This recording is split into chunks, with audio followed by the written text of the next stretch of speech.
دنیا میں چوتھے اور کفار کی طرف بھیجے جانے والے پہلے رسول تھے، اور ان کا نام حضرت نوح علیہ السلام ہے۔ اور طوفان نوح کے بعد نسل انسانی دوبارہ چلی، یعنی دنیا میں جب یہ طوفان آیا تھا نا، اس کے بعد صرف 80 لوگ باقی بچے تھے، یعنی دنیا میں لوگ سارے کے سارے ختم ہو گئے، صرف 80 افراد اس پوری کائنات میں باقی تھے، اور پھر دنیا دوبارہ چلی۔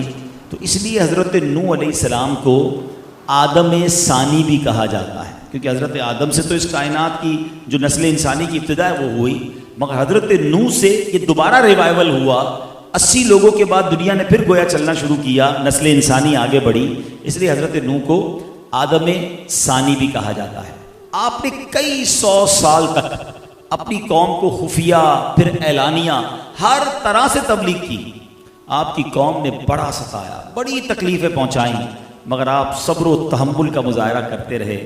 عرصہ دراز تک، ایک روایت کے مطابق 950 سال تبلیغ کیا، مگر 80 افراد ایمان لائے۔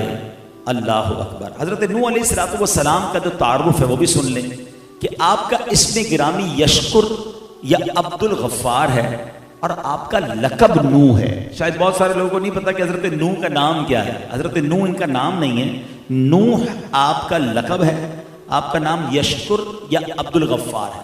اور یہ لقب کس لیے ہوا نوح؟ اس کی وجہ یہ بنی کہ آپ بہت اللہ کی بارگاہ میں روتے تھے، گریہ وزاری بہت کرتے تھے، اس لیے آپ کو نوح کہا جاتا ہے۔ سبحان اللہ۔ اچھا، آپ حضرت آدم علیہ السلام کی وفات کے تقریباً 126 اور ایک روایت کے مطابق 146 سال بعد دنیا میں تشریف لائے، یعنی آپ بہت ارلی سٹیج میں اس دنیا میں تشریف لائے۔ اب آپ کا واقعہ بڑا ہی عجیب و غریب ہے۔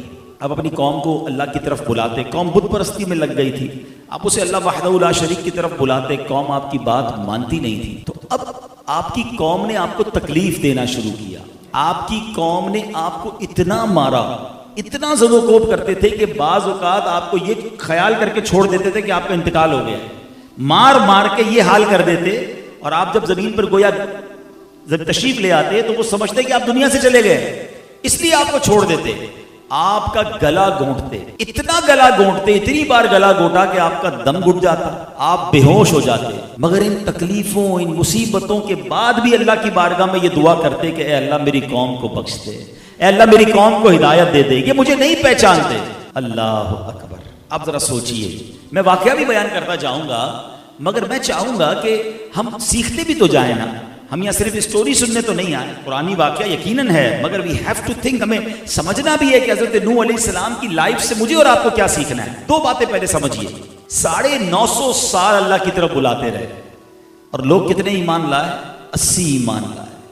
تو ایک بات تو یہ سمجھنی ہے کہ اللہ والوں پر امتحان آتا ہے، ان پر مشکل آتی ہے، نیکی کی کام میں مشکلات آتی ہیں، مگر ہمت نہیں ہارنی ہوتی۔ اچھا، اب کیا ہوا؟ دوسری بات، اتنا ستایا، پھر بھی دعائیں ہیں، پھر بھی اللہ کی بارگاہ میں التجائیں ہیں، انہی کا بھلا چاہنا ہے۔ یہ بات بھی تو سیکھنی ہے نا۔ چھوٹی سی تکلیف کسی کی ملے ہم لڑنے دوڑ پڑتے ہیں، معاف کرنے کے لیے تیار نہیں ہوتے، دشمنی مول لے لیتے ہیں کہ نہیں کبھی بھی نہیں چھوڑوں گا۔ اب جب بہت ہو گیا نا کہ اچھا، اب وہ قوم کا عمل کرتے کیا تھا کہ وہ بدبخت آپ کو تو مارتے تھے، پھر جب کوئی بوڑھا مرنے لگتا تھا نا تو اپنے بچوں کو وصیت کرتا تھا کہ تم نے ان کی باتوں میں نہیں آنا ہے، ان کی بات پر دھیان نہیں دینا ہے۔ اللہ اکبر۔ آپ 1000 سال آپ کی عمر تھی، تو جو لوگ آپ کے سامنے دنیا سے جاتے تھے وہ اپنے بچوں کو بھی وصیت کر کے جاتے تھے کہ حضرت نوح کی بات نہیں سننی ہے۔ اتنی تکلیف۔ اب جب ہوا یہ کہ آپ پر وحی نازل ہوئی اور آپ کو یہ بتا دیا گیا، یعنی اللہ پاک کی طرف سے یہ خبر دے دی گئی کہ اب جتنے لوگ ایمان لانے تھے وہ لے آئے، اب کوئی ایمان نہیں لائے گا، یعنی آپ کو کنفرم ہو گیا، اللہ پاک نے غیب کی یہ خبر دے دی کہ اب کسی اور نے ایمان نہیں لانا۔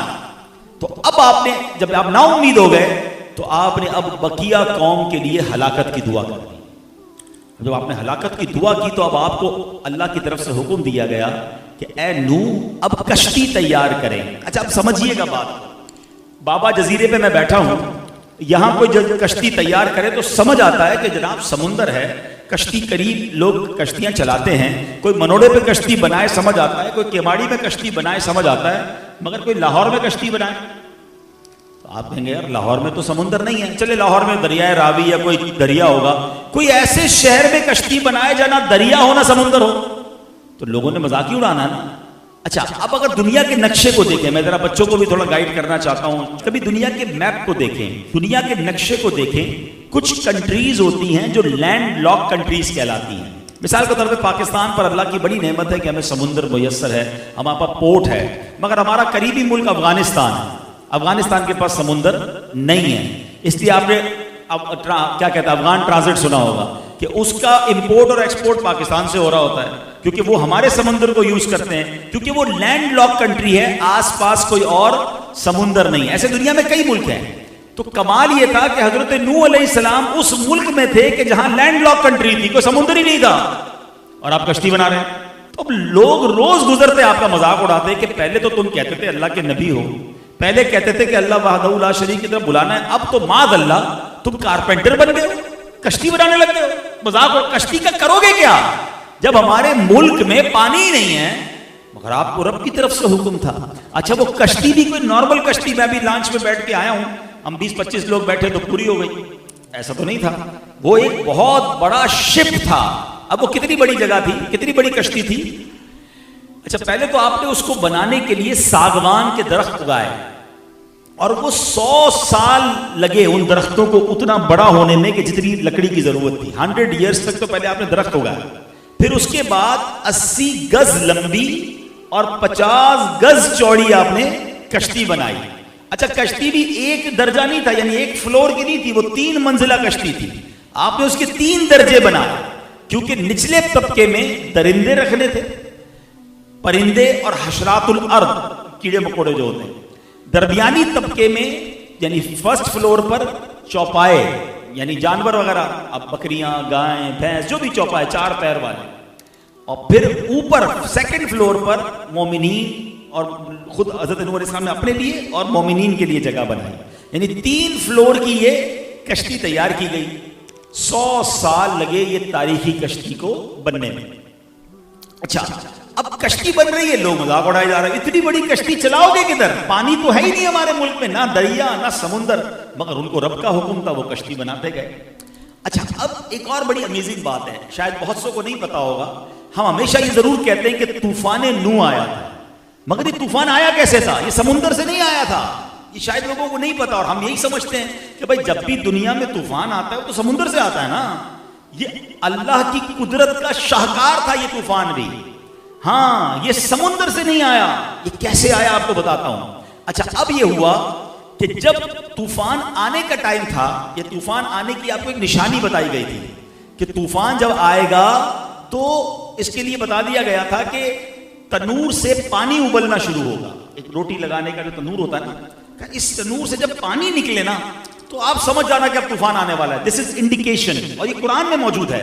اللہ قرآن میں فرماتا ہے حتی اذا جاء امرنا ففارت النور قل نحمل فيها من كل زوجين اثنين واهلك الا من سبق عليه القول ومن آمن وما آمن معه الا قليل. قرآن کہتا ہے یہاں تک کہ جب ہمارا حکم آیا اور تنور ابلا تو ہم نے فرمایا کشتی میں سوار کر لے ہر جنس میں سے ایک جوڑا, نر اور مادہ, اور جن پر بات پڑ چکی ہے ان کے سوا اپنے گھر والوں اور باقی مسلمانوں کو, اور اس کے ساتھ مسلمان نہ تھے مگر تھوڑے. یعنی آرڈر یہ تھا کہ جب پانی تنور سے ابلنے لگے تو کشتی میں پہلے تو مومنین سوار کر لیے جائے, جو ایمان والے 80 لوگ تھے, اپنے گھر والوں کو آپ خود سوار ہو جائیں اور 80 لوگ سوار ہو جائیں. پھر یہ تھا کہ ارشاد یہ ہوا کہ ایک ایک جوڑا, یعنی ہر جنس سے ہر جانور کا ایک ایک جوڑا, یعنی بکری بکرا, گائے بھینس, سب کا ایک نر اور ایک مادہ, جتنے دنیا کے جانور تھے, حشرات الارض تھے, پرندے تھے, سب کا جوڑا جو ہے حضرت نوح علیہ السلام نے کشتی میں سوار کیا. اور سبحان اللہ, اللہ کی شان دیکھے کہ اب یہ طوفان کیسے آیا اور اتنا پانی کہ ساری دنیا ڈوب گئی. ہوا یہ کہ 40 دن تک مسلسل بارش, دن اور رات نان سٹاپ, موسلا دھار, یعنی لفظ موسلا دھار بھی تھوڑا ہے, یعنی بارش بھی کتنی ہوئی کہ فرمایا کہ زمین جگہ جگہ سے پھٹ گئی, اور زمین کے اندر سے بھی پانی کے چشمے پھوٹے, یعنی آسمان سے بھی پانی آیا اور زمین سے بھی پانی نکلا، اور اللہ اکبر اتنا پانی آیا کہ 40 گز اونچے پہاڑ بھی اس میں ڈوب گئے. یعنی دوسرے لفظوں میں دنیا میں کچھ بھی نہیں بچا تھا، پوری دنیا میں پانی تھا اور بڑے بڑے پہاڑ بھی ڈوب گئے تھے. اب ایک کشتی تھی جس میں 80 مومنین تھے اور جانوروں کا، پرندوں کا، چرند کا، درندوں کا، حشرات الارض کا ایک ایک جوڑا تھا. ٹھیک ہے، یہ اللہ کی شان تھی. اب آئیے، جب طوفان آ گیا اور آپ نے سب لوگوں کو سوار کیا تو اب آپ کی ایک بیوی تھی وائلہ جو کافرہ تھی، اور آپ کا ایک لڑکا تھا جس کا نام کنعان تھا. یہ دونوں کشتی میں سوار نہیں ہوئے اور یہ دونوں طوفان میں غرق ہو گئے. روایت یہ کہ جب سانپ اور بچھو کشتی میں سوار ہونے لگے نا تو آپ نے ان دونوں کو روک دیا. تو انہوں نے کہا کہ ایک اللہ کے نبی ہمیں بھی سوار کر لیں. تو ہم عہد کرتے ہیں، سانپ اور بچھو نے کہا ہم وعدہ کرتے ہیں کہ جو شخص سلام علی نوح فی العالمین، ٹھیک ہے ذرا غور سے سن لیں، قرآن پاک کی آیت کا جز ہے، سلام علی نوح فی العالمین پڑھ لے گا ہم دونوں اس کو ضرر نہیں پہنچائیں گے. تو آپ نے ان دونوں کو بھی کشتی میں بٹھا لیا. اگر وہ کشتی میں نہ بٹھاتے تو آج دنیا میں سانپ اور بچھو ہوتے ہی نہیں. ٹھیک ہے نا، لیکن یہ وظیفہ یاد کر لو، سلام علی نوح فی العالمین، جو پڑھ لے گا اس کو سانپ اور بچھو کبھی بھی انشاءاللہ تکلیف نہیں پہنچائیں گے. اچھا، اب طوفان میں جو کشتی میں سوار ہوئے نا اس کے علاوہ جو بچ گیا سب کے سب، سارے جانور، ساری مخلوق، سارے انسان تباہ ہو گئے، سب برباد ہو گئے. اللہ اکبر.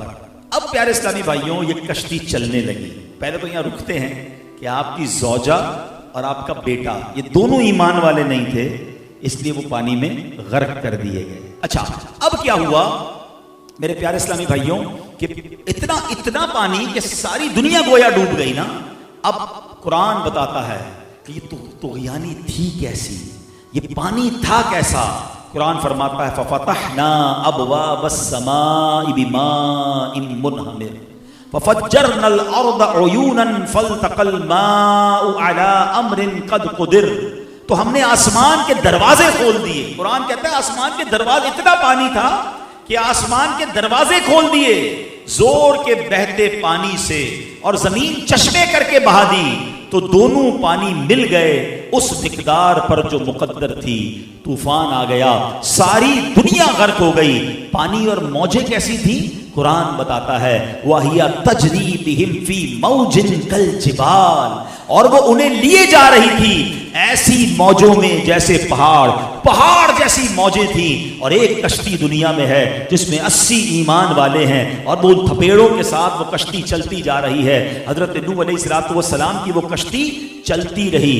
آپ کو پتہ ہے کتنے دن؟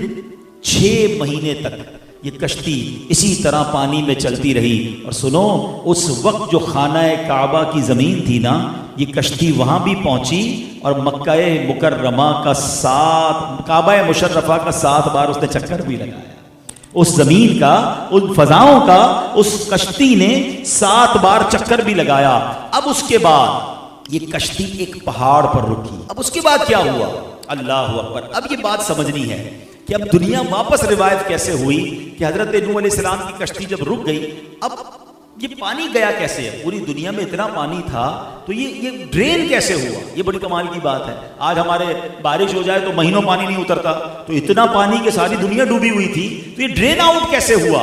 سبحان اللہ. تو اب اللہ پاک کی طرف سے حکم دیا گیا زمین کو کہ اے زمین، جتنا پانی تجھ سے چشموں کی صورت میں نکلا ہے وہ سارا پانی تو پی لے، اور اے آسمان تو اپنی بارش بند کر دے. اب پانی گھٹنا شروع ہوا، طوفان ختم ہو گیا. اللہ کریم نے حضرت نوح علیہ السلام کو حکم دیا کہ اے نوح اب کشتی سے اتر آئیے. اب آپ اس پہاڑ پر باہر اترے اور آپ کی فرمایا کہ اللہ تعالیٰ کی طرف سے سلامتی اور برکتیں آپ پر بھی ہیں اور ان لوگوں پر بھی ہیں جو کشتی میں آپ کے ساتھ ہیں. آپ سوچیں یہ کیسی دنیا تھی. اب ایک اور میں آپ کو لاجیکلی بات پتہ ہے کیا بتاؤں؟ ہم جتنے لوگ یہاں موجود ہیں نا، ہم سب ان 80 لوگوں کی اولاد میں سے ہیں. یعنی وہ جو 80 لوگ دنیا میں بچے تھے اس کے بعد یہ دنیا چلی ہے، تو ہم سارے اس دنیا میں جو موجود ہیں ان 80 لوگوں کی اولاد سے ہیں. یہ آدم ثانی اس لیے حضرت نوح علیہ السلام کو کہا جاتا ہے. اب ذرا غور کیجئے، ایک پہاڑ ہے، 80